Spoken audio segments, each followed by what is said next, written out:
y del PAN. En el año de 1982, cuando llega como presidente de la República Miguel de la Madrid, él durante su campaña electoral se había propuesto llevar una iniciativa de ley a la Cámara de Diputados para introducir en la Constitución un nuevo capítulo, el capítulo económico en la Constitución. Una base de la reforma constitucional desde la Madrid fue precisamente reformar, entre otros, el artículo 28 constitucional para reclasificar, digamos, las empresas estratégicas. Entonces, en la propuesta que él envía, deja de ser estratégico para el desarrollo del país, ferrocarriles nacionales, teléfonos de México, las minas, etcétera, etcétera. Y se inicia entonces un proceso de privatización acelerado. Miguel de la Madrid, y yo creo algunos de ustedes recordarán que una de sus afirmaciones era que el Estado mexicano estaba muy obeso, tenía más de 1000 empresas en su poder y que entonces habría que adelgazarlo. Entonces esa tesis de que el Estado estaba muy obeso y había que adelgazarlo se fue implementando por la vía de la privatización. Empresas, no solamente las que ya mencioné, sino algunas, por ejemplo, Agros, era una empresa del Estado y ustedes saben, producía estufas de calidad, pero también a precios populares. Otra empresa, digamos, por ejemplo, era la Peñafiel. Había empresas que a través de la propaganda de los medios de comunicación como hoy se empezó a desacreditar. Decía, ¿para qué el Estado quiere empresas como estas? Es un Estado populista, nosotros queremos modernizar el Estado, y entonces se empezó este proceso de privatización acelerada. Y una gran cantidad de empresas que estaban en manos del Estado regresa a la iniciativa privada, pero no solamente nacional, sino extranjera. Las grandes empresas se van a manos extranjeras. Cuando Salinas de Gortari llega a la presidencia de la República a través de un gran fraude electoral, introduce también modificaciones a la Constitución. Ustedes saben que de acuerdo al artículo 27, el ejido no era enajenable, no se podía vender, pero con las reformas que introduce Salinas de Gortari, pues el ejido ahora sí se puede vender, se ha estado vendiendo, y eso ha dado origen nuevamente a un gran acaparamiento de tierras en pocas manos. No solamente las de las playas, que también no debieran privatizarse, sino enormes extensiones de tierra vuelven nuevamente a manos de los neolatifundistas. Y en el gobierno de Zedillo, voy un poco rápido en esto, pero tal vez valga la pena resaltar que durante el gobierno de Zedillo se privatizan ferrocarriles nacionales de México. Pero aquí tal vez veamos con mucha claridad que al privatizarse ferrocarriles nacionales de México, el mayor porcentaje es vendido a una empresa norteamericana que es la Union Pacific, y ahora Zedillo es socio y accionista de la Union Pacific. O sea, es una situación de descaro. Ya teníamos noticias de la forma en que los hermanos Salinas de Gortari aprovecharon el poder de la presidencia de la República para enriquecerse como resultado de las privatizaciones. Uno de los casos más visibles o más sonados fue, por ejemplo, la privatización de lo que hoy es TV Azteca, que era también del Estado mexicano, y Raúl Salinas de Gortari, dentro de sus declaraciones, manifestó que él pues le prestó 50 millones a Salinas Pliego a su palabra, ¿no? O sea, es un cinismo muy grande.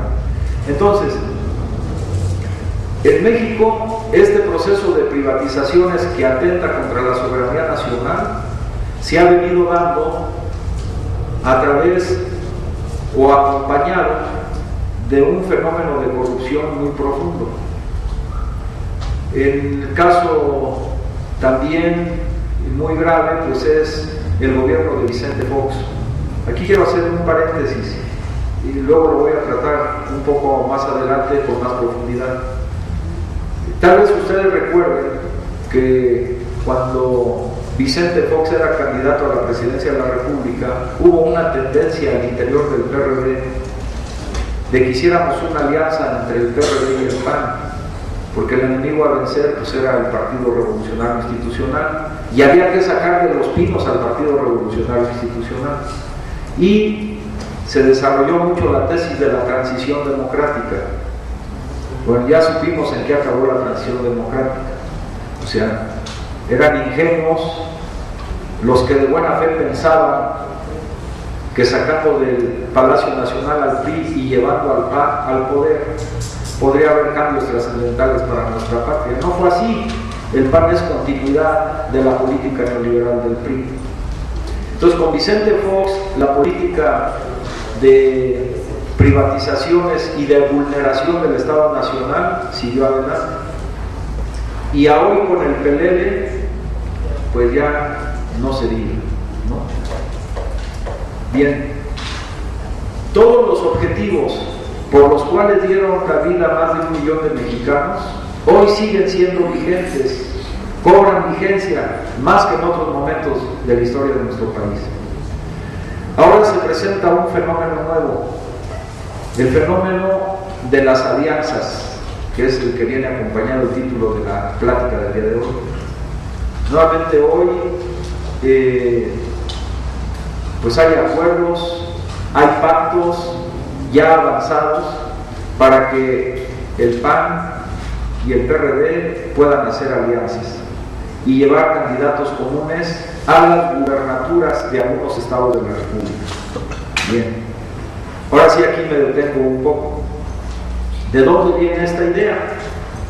No es nueva, porque repito, en el 2000 pues ya había voces también de que hubiera alianza entre el PRD y el PAN para sacar del Palacio Nacional al PRI. Esta idea es introducida en nuestro país por un grupo de intelectuales aparentemente de izquierda. Ellos nos decían que, por ejemplo, en Sudáfrica se hizo una alianza entre la derecha y la izquierda para sacar del poder a Frédéric de Klerk, que era un presidente blanco, racista, y que mantenía en Sudáfrica un régimen de apartheid, o sea, de segregación racial, en la cual los negros, por ejemplo, en Ciudad del Cabo, que era la capital, no podían caminar más que en la madrugada para recoger basura, etcétera, etcétera. Y uno de los principales dirigentes de la oposición, Nelson Mandela, pues ya llevaba casi 2 décadas en la cárcel, era el dirigente del Partido Comunista Sudafricano. Entonces, que en Sudáfrica se hizo un pacto entre la derecha, Frédéric de Klerk, y la izquierda, representada por Nelson Mandela, para que a través de una solución no violenta se pudiera convocar a elecciones en las que participó Nelson Mandela y además ganó las elecciones. Entonces allí hubo una transición a la democracia, de una situación, repito, de régimen de apartheid, de represión excesiva contra los negros en Sudáfrica. Después de una elección toma el poder Nelson Mandela y empiezan cambios importantes. Bueno, otro ejemplo, decía, en Chile pues hubo un acuerdo entre la derecha y la izquierda para que Pinochet se fuera del poder a través de un referéndum, por el sí o por el no. Entonces se hizo un pacto entre la derecha, básicamente representada por la democracia cristiana, y los partidos de izquierda de la antigua alianza que llevó al poder a Salvador Allende. Entonces se hace el pacto, viene el referéndum o plebiscito, y como resultado de él, la mayoría del pueblo chileno vota porque Pinochet salga del poder. Y Pinochet pues cumple el pacto y se va. Entonces se convocan elecciones ya sin Pinochet. Entonces, otro ejemplo de que la derecha y la izquierda se alían para sacar a Pinochet. Otro más ejemplo, decían ellos, España. Les digo esto porque estos argumentos se van a repetir, como ya están repitiendo ahora.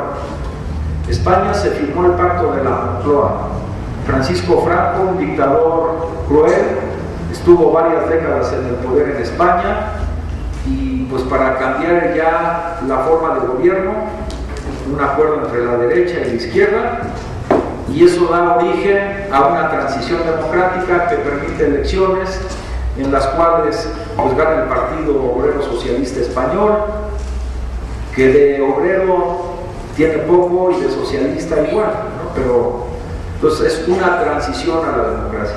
Entonces en México debemos aplicar el modelo de la transición a la democracia. ¿Cómo es en México?